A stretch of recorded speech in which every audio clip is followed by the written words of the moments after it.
Well, hello, let's try another video with the laptop. I adjusted the light because the last video was kind of bugging me. I thought it was a little dark. I think the light is better in this one. Hello, it's Monday, the 15th of July. I hope everyone is doing well. How am I doing? Oh, excuse me. I think I'm doing all right.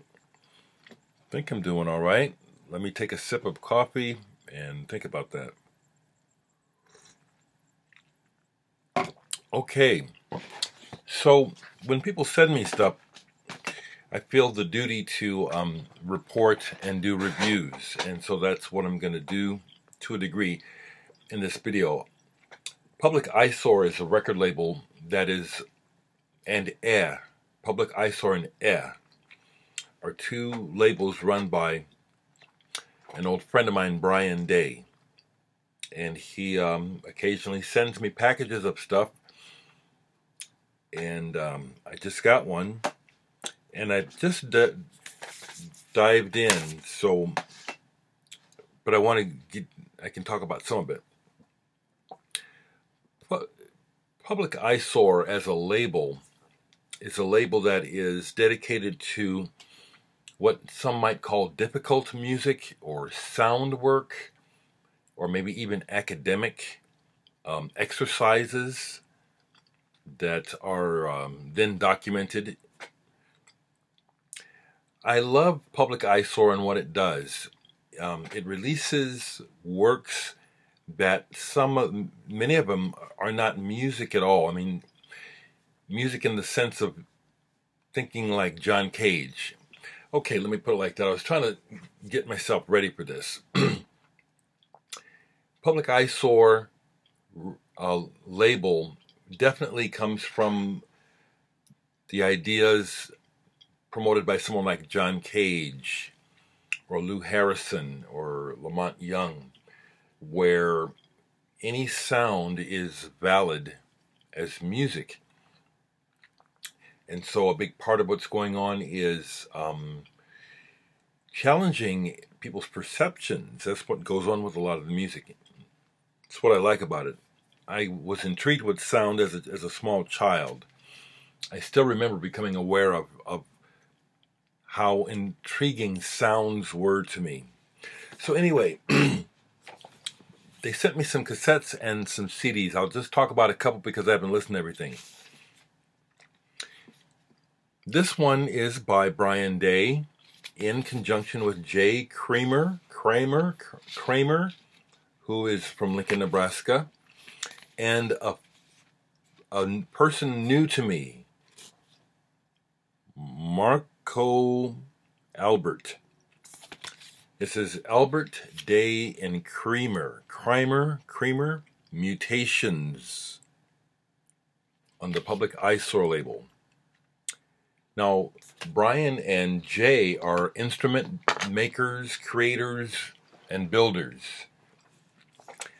The Marco Albert guy plays synthesizer and has voice.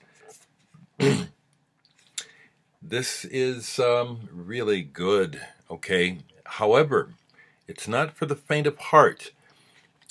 I would say that the best way to approach this, unless you're really hearty and into this, is to listen to it one piece at a time. It's wonderful. There's a lot of contrasts, and the term ASMR came to mind to me, that maybe some people who are into that might find music like this of interest, except that it's not about the same repeating sounds, but maybe people might find it interesting how they respond to works that are based on sound like this. Okay, this is strong stuff, and the thing I'll say about Brian is that Brian makes instruments, and there's a certain, I don't know if the word tonality, there are certain sounds that I can tell it's Brian. He makes all kinds of instruments, but there seems to be a sound field that he is attracted to or finds himself building in. How's that? So I can hear the difference between Jay and Brian and Marco. I think this is really good. Brian, if you happen to see this. Mutations. I highly recommend this. I do, actually. I actually do. It's a very challenging listen. The other one that I listened to, well, I did... Oh, I guess I can talk more about these than I thought I could. I haven't listened to everything, mainly the cassettes. Takes me a while to get to cassettes. Alan Sondheim is another name that you might want to find out about. He has quite the background, quite a bit of work. Now, this one is an example of where what's going on is just as probably as important as the results. What's going on here is probably as important as what you're hearing, as is explained here. That's what I meant about academics when it comes to sound work and the avant-garde. Sometimes things can be a bit academic where people are pursuing ideas and trying things where they want to see what happens, and that's the most important part, is the execution. And Alan Sondheim explains that here. He's trying to play as fast as he's possibly can on these pieces. Primarily guitar, I think. I just dived into this because I couldn't wait. It was like, whoa, what is this about? Okay. But it's intriguing and it's quite listenable. The other one that I got to, well, I listened to all 3 CDs. I have to get to the cassettes.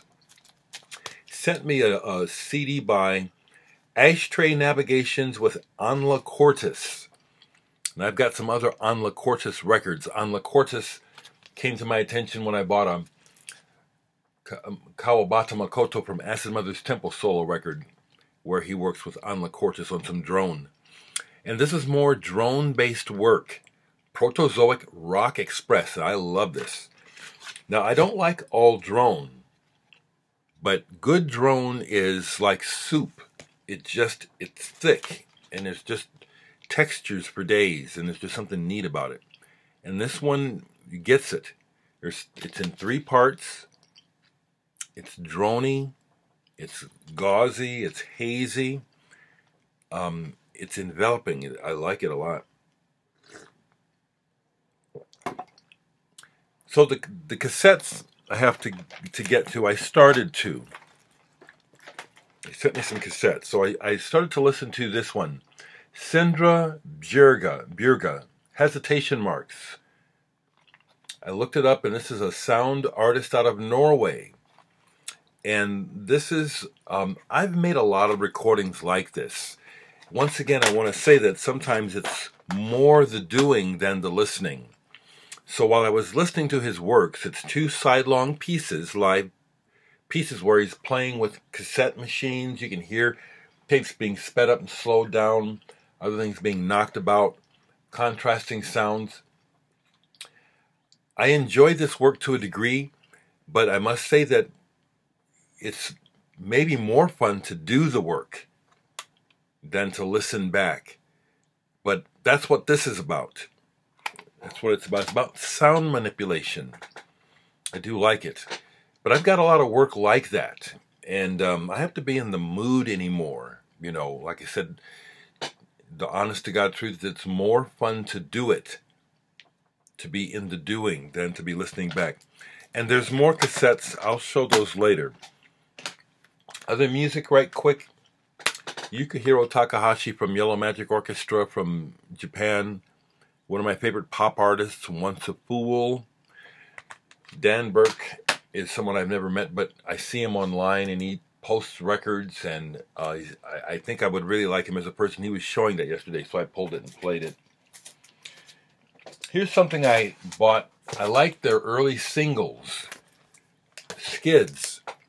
The guy that started Big Country, Stuart Adamson, this is the band he started out with Richard Jobson. Joy. They have a good album, and this isn't it. This is real Scottish, and a lot of marching type of going into battle type of feel of songs. So I didn't enjoy this at all. This is like, I don't even know who would buy this now, but this is like, didn't enjoy that at all. This is an album that just gets better. It's an old live album by the German band Guru Guru, led by the drummer Manny Neumeier, who himself is an amazing, interesting individual. Live 1977. This includes the spacey, tripped out rock that they do, as well as the jazz rock stuff they do. And you can hear how good of a drummer Manny Neumeier really is. Very good drummer. On the Brain label, which I also love, Guru Guru. Since I showed you guys those other records, I haven't played much records, so I can pull some, but I won't. I'm going to keep it right here. The other thing that I hear often in the comments is how people get stuff from these videos beyond music, and that's cool. That's cool because we're all in this together. Something that's on my mind regarding the news is how. Let me try to compose this thought before I share it.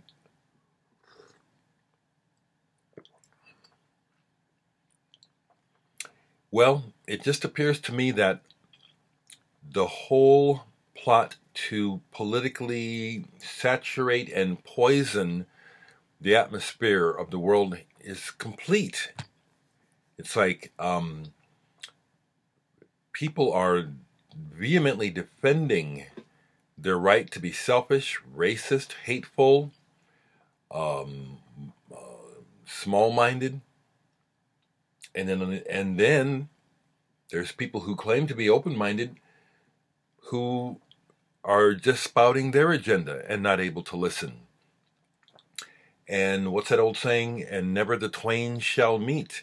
And this is the way it is. So I talk to my friends about this stuff because I'm not into small talk.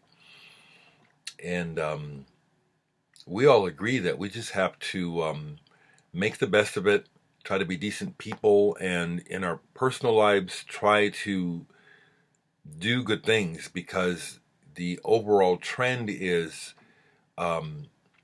it's not going to get better as a overall picture. Our nation is not going to become stronger. The New World Order is not going to heal the planet.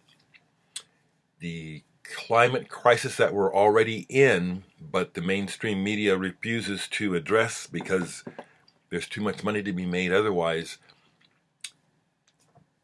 we will continue to see the rising effects of climate crisis.